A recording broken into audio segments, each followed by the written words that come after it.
Welcome back to SteenSmokeHouse.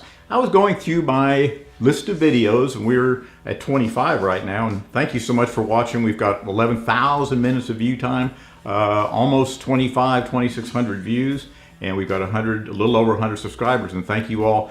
I please ask you subscribe and share and share with your friends, and I also ask that you comment.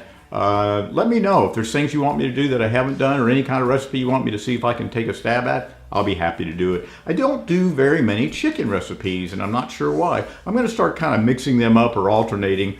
This particular one is an unusual one, only in the way it's prepared. Probably you haven't heard the term spatchcock. This is going to be spatchcock chicken. The seasoning is going to be the same we use on our Hawaiian chicken that we hung in the pit barrel cooker, only today we're going to use our big pit. I haven't used my big pit for a while, mainly because of weather and time and different things like that, but today I'm going to do it. I really love all the pits. I love they have their own little characteristic between the big pit, the pit barrel cooker, which, gosh, especially for somebody that cooks a lot or just beginning, it's a foolproof way to cook things, and I still encourage you to get one. And you can buy one through the Show More, and I had a special in May where I give you a free cover. I'm going to go ahead and carry on that through June. So if you buy a verified purchase through SteenSmokeHouse, I will buy the cover for you. Anyway, I'm going to get all this ready. I'm going to run through the spice list again, just so you know what we use. I've got some left over from before. So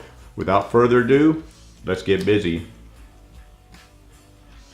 This chicken weighs about 5.5 pounds. If you recall, when I did it in the pit barrel cooker, I did it the other way around. This time I'm going to take the spine out first. And to do that, I'm going to take some kitchen shears and just cut along the edge, flip around, cut along the other edge, and then we're going to make spatchcock out of it, and I'll show you how we do it.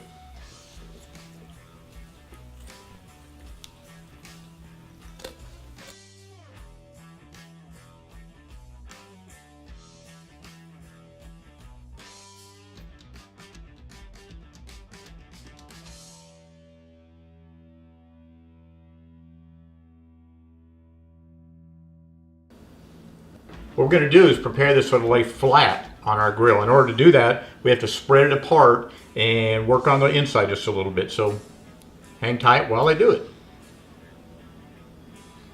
There's a bone right here. We're going to cut this bone in half with our serrated edge bread knife.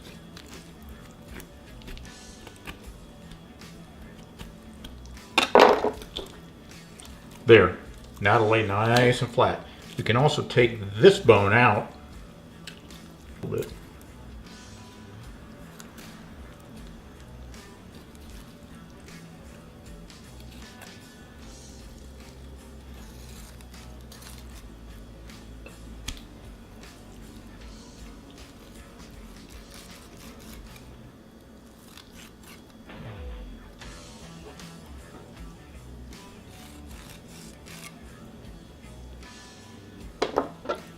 And there, nice and flat. I'm gonna go ahead and rinse this off and clean some of the stuff on it I don't want to eat, and I'll be right back with you. Okay folks, here are the components to our rub that I'm going to mix together for you in just a moment. We've got 1.5 tablespoons of paprika, 1.5 tablespoons of kosher salt. I didn't add the container because we all know what that looks like. We've got 2 tablespoons of granulated garlic powder. We've got 1 tablespoon of onion powder, 1 tablespoon cayenne pepper, 1 teaspoon, I say teaspoon, of ground cumin. Cumin's really powerful stuff. 1 tablespoon of fresh ground pepper. I added some Chinese 5-spice powder. I think I put that in the list. And I added about a tablespoon of pit barrel cooker rub.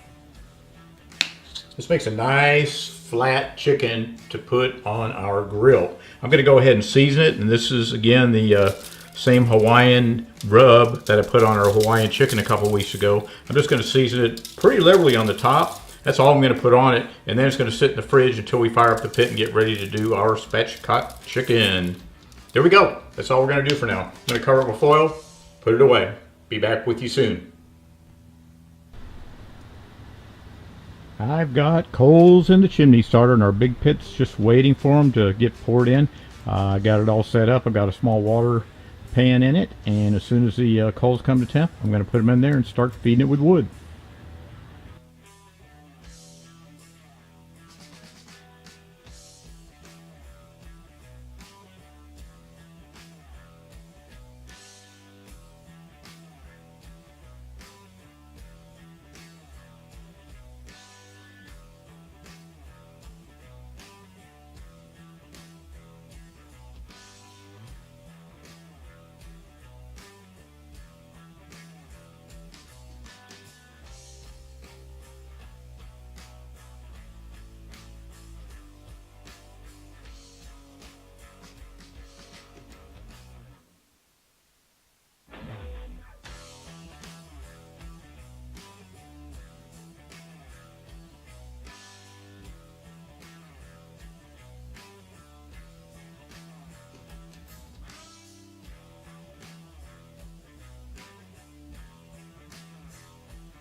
While we're waiting for the big pit to come up to temp, I thought I'd scan around my backyard.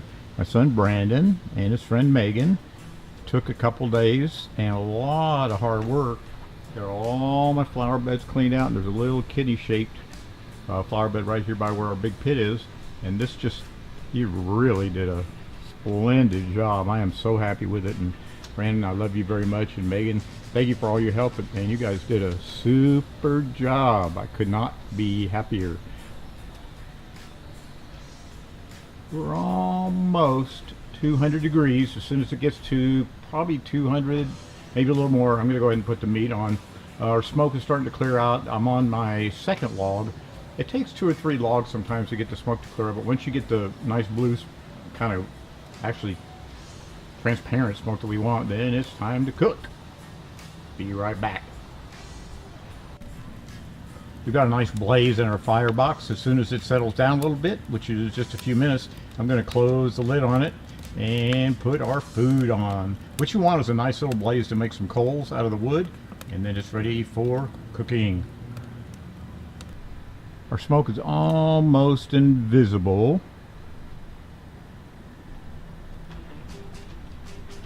Pit temp is about 200 degrees. I'm going to go ahead and put the meat on right now.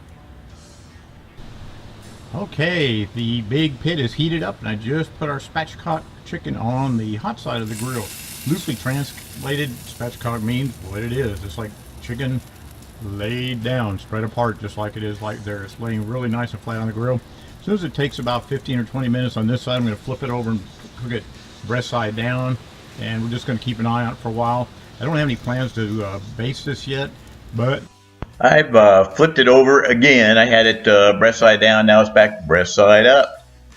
This is looking really good. I wish you could smell it.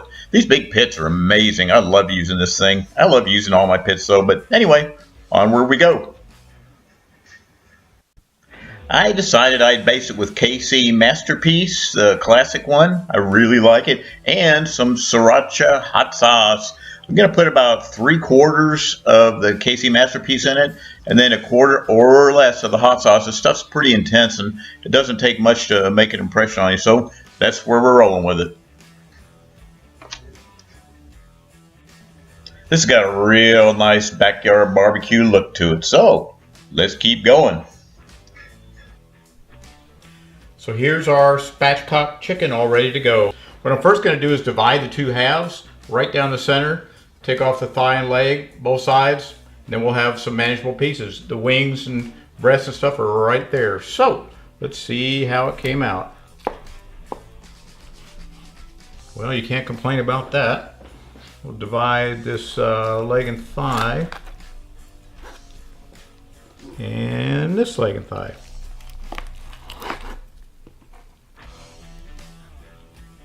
Drumstick.